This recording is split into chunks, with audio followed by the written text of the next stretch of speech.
Oh, Jesus, Lord, Jesus, Jesus. Holy God, please stop, Jesus. That's Mike Tyson mocking Evander Holyfield's faith before their legendary fight. Well, I give glory to God, and for everybody to know that you can't choose against God. That's Holyfield after beating him up. The full timeline between those clips is what the internet calls a biblical-level humbling in sports history, and trust me, the rabbit hole goes deeper than any viral clip shows. Let's break it down. The footage that broke the internet.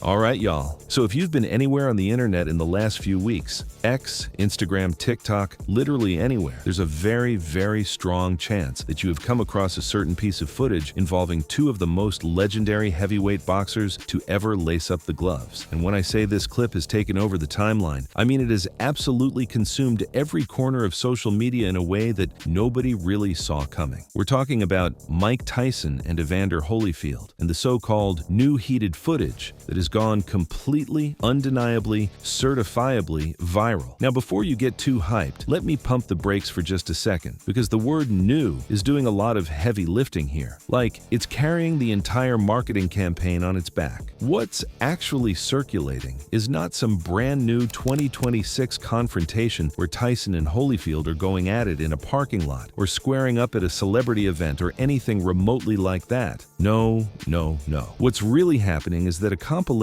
of resurfaced clips from their legendary 1990s rivalry has been repackaged and posted on platforms like X and Instagram, amassing hundreds of thousands of views and sparking massive debates across the internet. This is old footage, y'all. We're talking about content from nearly 30 years ago that has been re-edited, recontextualized, and re-released into the algorithmic wild, and the internet has absolutely run with it like it dropped yesterday. And the reason it's blowing up the way it is, it's all about the angle. It's all about the narrative. It's all about the framing, because the way this footage has been edited and presented to the world, it's not just a sports highlight reel anymore. This isn't some ESPN classic rerun. It's being treated like a full-on cautionary tale, a modern-day parable, a spiritual case study with boxing gloves, and the message that people are running with, the message that's been shared and reshared hundreds of thousands of times, is deceptively simple. Don't mock God. So here's the deal. The viral clip opens up with Mike Tyson, peak Iron Mike, the most terrifying human being on the planet at the time, doing what he did best during press runs, talking absolute trash. But this time, the trash talk wasn't just aimed at Holyfield the boxer, it was aimed at Holyfield the Christian. See, Evander Holyfield was one of the most openly devout fighters in the history of the sport. Dude would literally walk into the ring with gospel music blasting through the speakers in the Bible verse Philippians 4:13.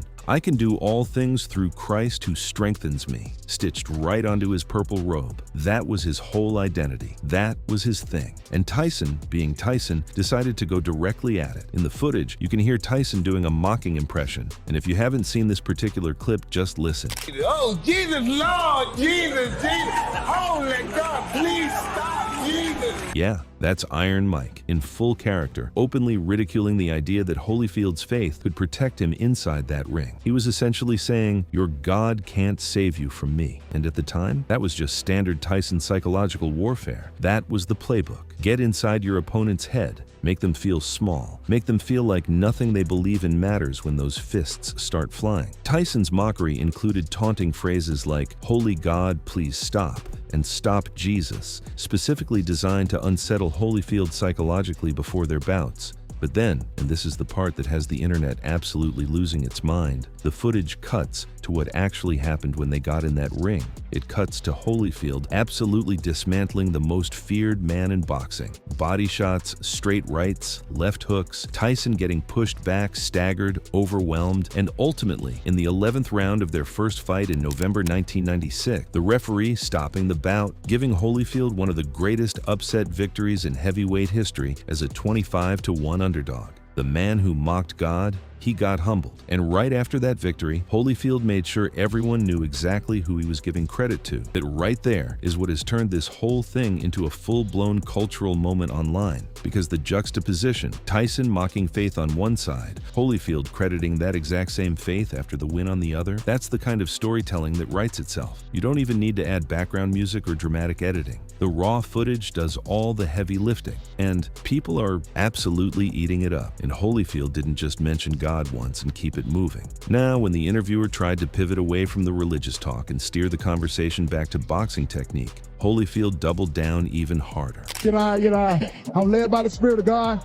And like I told everybody, whatever the Spirit leads me to do, that's what I would do. And when another reporter asked if he sensed Tyson getting tired and whether that gave him confidence, Holyfield's response was essentially, that's not even the point. It wasn't about tired. It was about what the Lord wanted me to do. So yeah, you can see why this particular footage has caught fire in religious communities especially. The man literally could not stop giving credit to God, and the internet in 2026 is here for every single second of it. The post that really got the ball rolling was from a user on X named Ro Hostrup, who posted the compilation on February 3rd, 2026, writing, "If Mike Tyson had known, he would have watched his words carefully. I have never seen anyone who spoke rashly against God or the person of Jesus that didn't eat their words back." That single post, over 278,000 views, more than 10,000 likes, and 2,000 plus reposts within days. The replies were going absolutely crazy with people co-signing the message. People were saying things like, "No man has ever dared God and succeeded," and the way he mocked Jesus Christ in public was the same way he was disgraced publicly. And it didn't stop there. A few days later, on February 6th, another user, Ojai Kokachukwu, posted a similar video titled Evander Holyfield vs. Mike Tyson, the day God was dragged into the boxing ring, a strong lesson for this generation, which racked up hundreds of interactions of its own. YouTube shorts echoing the same theme also started popping up, with titles like Evander Holyfield destroyed Mike Tyson with Jesus on his side. Instagram reels covering the topic were pulling in upwards of 2.7 million views on some posts. The whole internet collectively decided this was the story to talk about. But here's where it gets interesting, because not everybody is on board with the divine intervention take. And honestly, this is where the comment sections turn into full-blown theological debates. There are plenty of people in the replies pushing back hard, calling the whole thing selective history and accusing the creators of these compilations of cherry-picking moments to fit a predetermined narrative. Skeptics point out that Tyson's loss was due to more tangible factors: his 3 years in prison that sapped his prime, lack of proper preparation and conditioning, Holyfield's superior tactical game plan, and the simple reality that Holyfield was a legitimately elite heavyweight, rather than any kind of spiritual retribution. Others have noted that Tyson later converted to Islam and that the two fighters have long since reconciled, including launching joint business ventures together, details that don't exactly fit the God punished Tyson narrative. And honestly, both sides make fair points, because the real story behind these fights is way more complex than any 60-second clip can capture. And that's exactly what we're about to break down. Because to truly understand why this footage hits so hard, you gotta understand the actual history, the fights themselves, the chaos that surrounded them, and the absolutely insane events that turned Tyson versus Holyfield into one of the most talked about rivalries in the history of sports. So let's get into it. The fights that shocked the world. Now, to really get why this viral moment is resonating so deeply, we need to rewind. Because the story of Tyson versus Holyfield is genuinely one of the wildest sagas in boxing, and honestly, in all of sports. These two men were on a collision course for years before they ever actually shared a ring, and when they finally did, the results were nothing short of historic. Let's set the scene. By the mid-1990s, Mike Tyson was the most famous boxer alive. He'd become the youngest heavyweight champion in history at just 20 years old in 1986, unified the WBA, WBC, and IBF belts by 1987, and built an aura of pure invincibility with a 37-0 record heading into 1990. A fight between him and Holyfield had actually been planned as far back as 1990, but then Tyson suffered that absolutely jaw-dropping upset loss to Buster Douglas in Tokyo, and after that, a rape conviction in 1992 sent him to prison for 3 years. The Holyfield fight kept getting pushed back and pushed back. Fans were starving for it. Meanwhile, Evander Holyfield was out there quietly building his own legendary resume while the world was fixated on Tyson. He'd come up through the cruiserweight division, won an Olympic bronze medal in 1984, which, by the way, came after a controversial disqualification in the semis, became the first undisputed cruiserweight champion in 1988, and then made the bold, some would say crazy, decision to move up to heavyweight. And let me tell you, moving up in weight class like that and actually succeeding, that's one of the hardest things to do in all of boxing. Most fighters who try it get absolutely humbled. But Holyfield wasn't most fighters. And as he would later explain on Joe Rogan's podcast, his decision to make that jump was directly inspired by watching none other than Tyson himself dominate guys who were significantly bigger than him. Mm-hmm. Now, Mike Tyson is a small person. Right. I'm telling you, he hit hard, but he got short arms. Right. Holyfield watched Tyson beating guys who were 6'4", 6'5", outweighing him by 20, 30 pounds, and thought, if Mike can do it, so can I. That competitive fire, that belief, is what ultimately led to one of the greatest upsets in boxing history. I figured if Mike could do it, I could do it. So that gave you inspiration. That gave me inspiration. So when the fight was finally announced for November 9th, 1996, billed simply as Finally, Tyson was defending his WBA title at the MGM Grand in Las Vegas. The event drew 1.6 million pay-per-view buys, generating $80 million, and the odds were stacked massively at 5-1 in Tyson's favor. Nobody, and I mean nobody, gave Holyfield a real chance. Dude was 34 years old, coming off a loss to Riddick Bowe, and the general consensus was that he was past his prime, washed, as the internet would say today. But Holyfield had a game plan, and it was brilliant. His strategy was to press Tyson from the very first bell, to clinch, disrupt his rhythm, and make the most feared man in boxing feel what it was like to be on the back foot. So the whole big thing with me was, it's things that my mama said. She said, let me tell you when you know how good you are. Holyfield's mother had told him something he never forgot. If somebody is pressing you, you press them right back. Do to them what they do to everybody else. And that's exactly what he did. All of a sudden, they'll stop.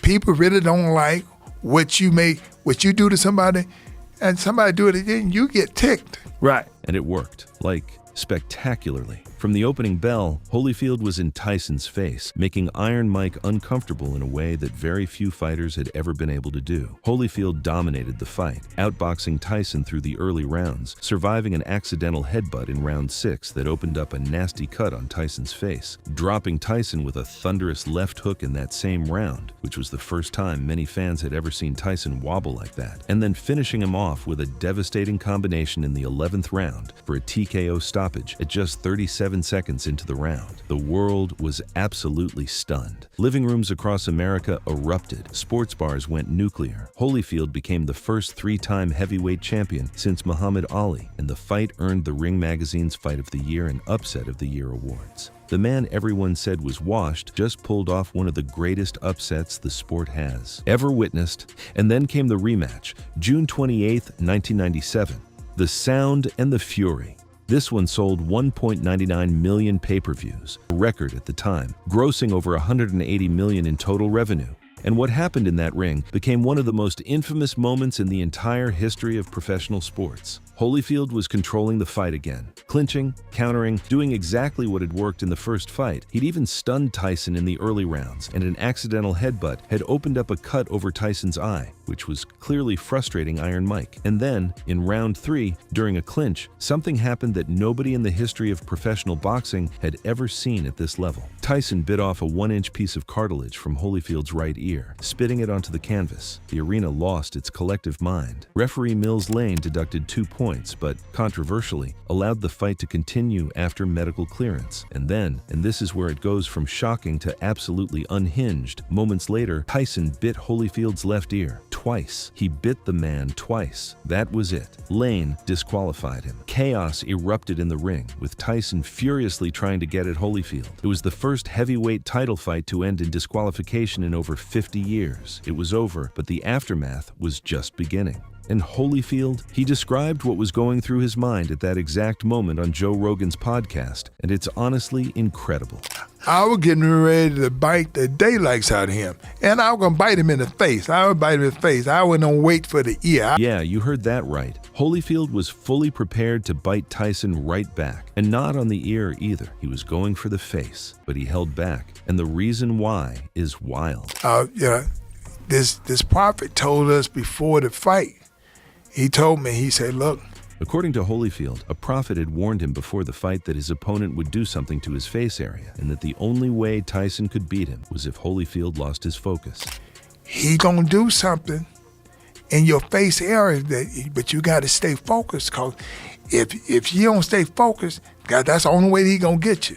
So when the bite happened, his corner kept telling him to keep his mind on the Lord. Holyfield said he fought every urge to retaliate, which, if you ask me, is honestly superhuman restraint when a man just chomped a chunk of your ear off. The aftermath was massive. Tyson was fined $3 million, 10% of his purse, and had his boxing license revoked by the Nevada State Athletic Commission. It wouldn't be reinstated until 1998. Tyson claimed the bites were retaliation for Holyfield's headbutts, while Holyfield suggested Tyson did it to avoid a knockout loss. The bobbing fight became one of those defining cultural moments that transcended the sport entirely, the kind of thing your parents and grandparents still talk about to this day. And it's exactly this level of drama that makes the current viral footage hit so different, because it's recontextualizing all of this chaos through the lens of faith versus arrogance. From enemies to edibles.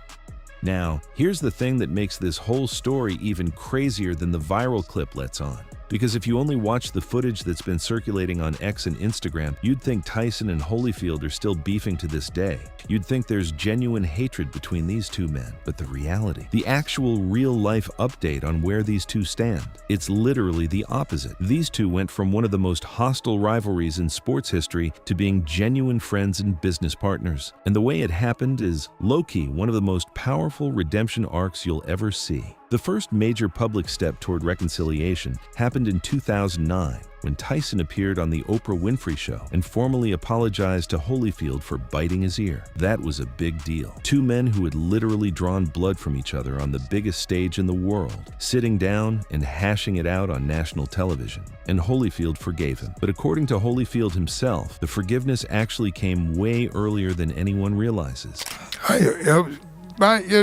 I think after about time I got into the locker room and everybody started complaining. He literally forgave Tyson in the locker room right after the fight, while his ear was still freshly bitten, while everyone around him was furious and wanting blood. I said, look, did he bite you? Holyfield asked the people in his camp a simple question. Did he bite you? They said no. And he said, well, he bit me, and if I can forgive him, you can too. They said, no, okay. I said, he bit me, right? And I said, now, I'm going to forgive him. And you know what? Y'all got to forgive him too. Wow. They said, what you mean forgiving? I said, he ain't bite you. I said, he bit me. That moment, that decision is what Holyfield says changed the trajectory of his entire life. And the forgiveness didn't just stay in that locker room. A week later, at the NBA All-Star Game in New York, they ran into each other. Tyson was wearing a big fur coat. People were panicking, expecting a confrontation, but they just shook hands. They ended up in hotel rooms right next to each other, came out at the same time, got in the elevator together, and when the doors opened, everyone in the lobby was absolutely shook that these two weren't throwing hands. Fast forward through the years, and the relationship kept growing in ways that honestly feel like they belong in a movie script. 2014, Tyson presented Holyfield at the Boxing Hall of Fame. Think about that for a second. The man who bit your ear off is the one standing up there introducing you to the Hall of Fame. That's wild on every level. And then, in 2022, they did something that honestly no one in a million years could have predicted. They launched a cannabis product together through Tyson's brand Tyson 2.0 called Holy Ears. Literally ear-shaped cannabis gummies that were a direct tongue-in-cheek reference to the bite incident. And the product generated millions in revenue. Two guys who once had one of the most violent encounters in the entire history of professional sports turned that trauma, that controversy, that moment of absolute chaos into a product and a punchline that they both profit from. If that's not the ultimate rebrand, I genuinely don't know what is. That's honestly iconic behavior on both their part. And Tyson himself has spoken about how this partnership works and what it represents. Just think about it. We're the only two fighters still getting paid from a fight 30 years ago. That's never been done. Let that sink in. 30 years later, and they're still cashing checks off the legacy of their rivalry. But it took something most fighters' egos would never allow. It took letting go. They don't understand the ego's too involved, you know?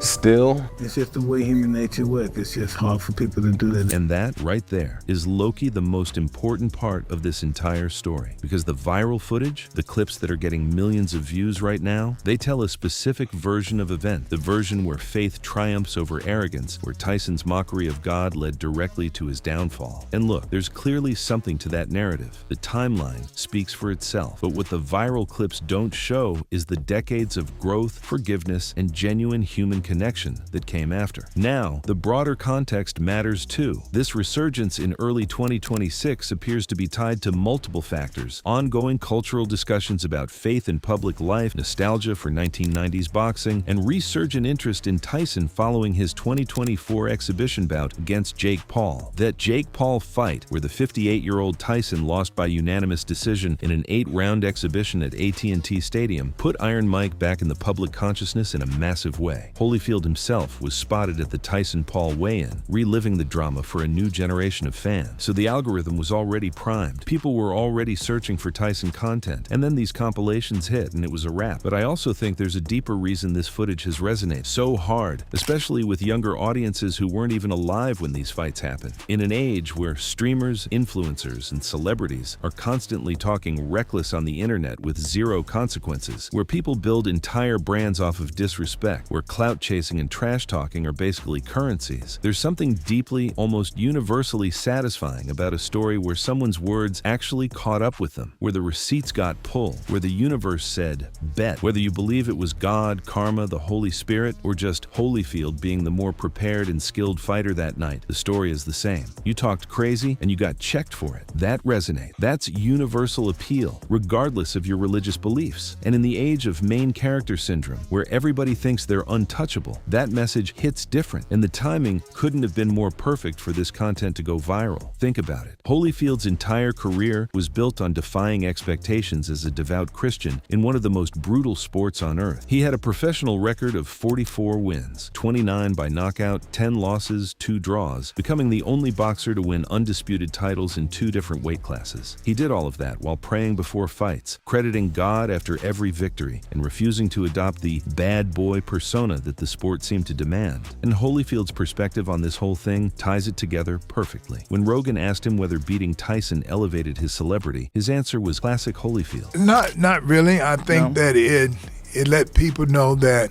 you ain't gotta be considered a bad person to be good in the ring. That's the real message. You don't have to be the villain to win. You don't have to mock, disrespect, or tear people down to come out on top. And in a world where negativity farms engagement and beef drives click, maybe that's the lesson this generation actually needs to hear. Holyfield wasn't just a boxer. He was a 4-time heavyweight champion of the world, raised by a mother with a 6th grade education who told him to bet on himself.